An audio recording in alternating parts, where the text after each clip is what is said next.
It's Junior Friday. Today, we have a back to back meeting with our leads and clients.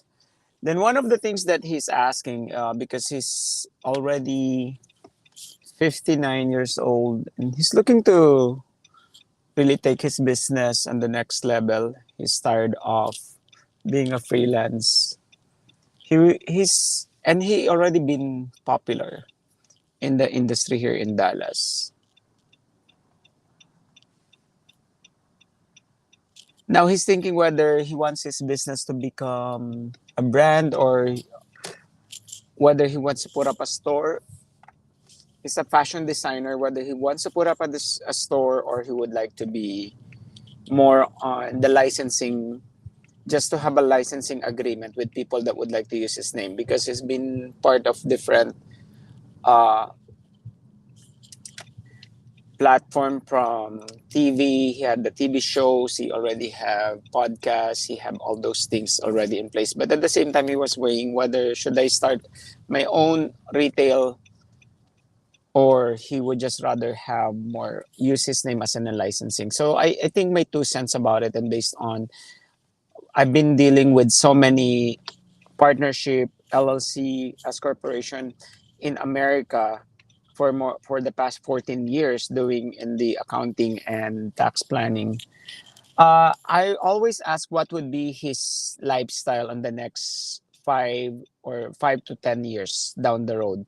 Would he see himself being the store the whole day or most of the work office hours, or would he see himself being traveling the world? So that's the most important question is what would be your long-term plan, and because your long-term plan should be aligned to your next short-term goal. And typically either licensing deal or brick and mortar, they always have pros and cons. Let's just start with the licensing. The licensing agreement, it's like the form where they use your name and then they would pay you some sort of royalty fee for the next 3 years or more. Whereas the brick and mortar store, it is located in a specific city where customers are going in to your locations or clients coming in and out to your locations, and then you hire people. You hire your team. You need to have a manager. You need to have uh, trained people that will do the service or the product. So that's what I'm saying. The good thing about brick and mortar is you could be the landmark in a specific city. Then people always go there. You can throw fashion show or events if you need to. You're always going to be there. And there are some customers and clients, they want that kind of human relationship where they can see the owner, they can see the people that they're going to work with. But at the same time, the drawback for this kind of model, it is not just applying to this fashion designer, but in general, a brick and mortar, initially, it consumes so much time on your part, and then your physical presence is really needed at the beginning because you want to see the overall. You will be the manager, you're the janitor, you're the quality assurance, or even the one doing the service, all at the same Gotcha. time at So, the very okay. beginning. So that is the major drawback, is the commitment. There's going to be so many things that are moving parts, and if you're not there, you don't even know if service the quality of service is there. So that's one thing. You're going to be tied up to a brick and mortar situation.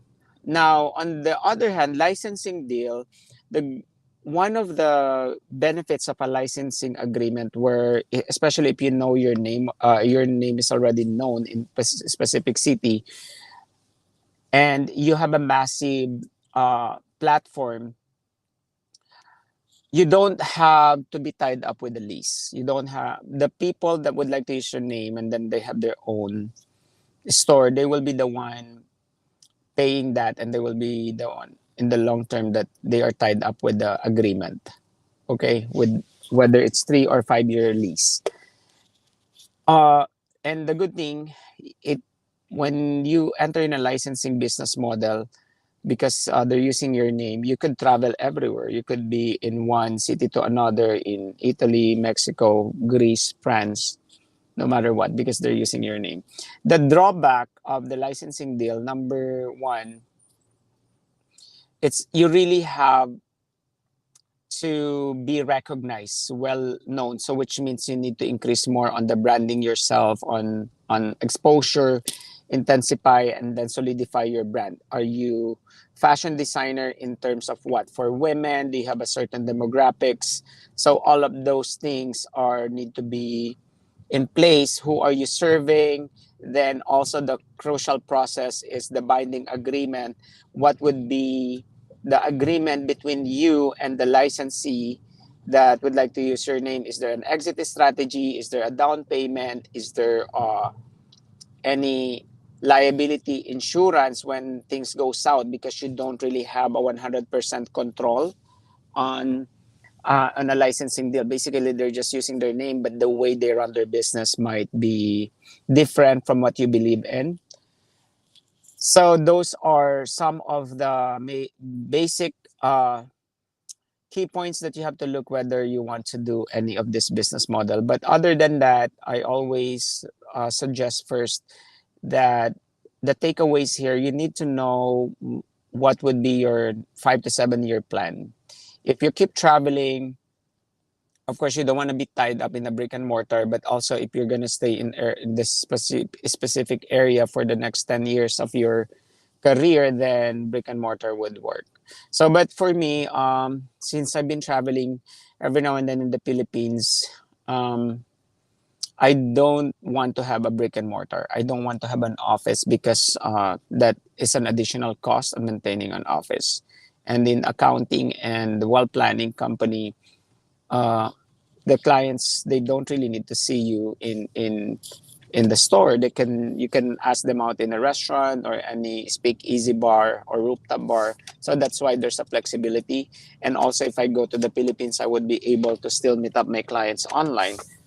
So it's not, it's a matter of preference, and I think whatever you choose, you just have to make things work, and that's what really matters. So there you go. I hope you learned something. If you want to know more, let me know, comment below, because here we give you more business tips and nuggets to run your company and for you to have a time and financial freedom.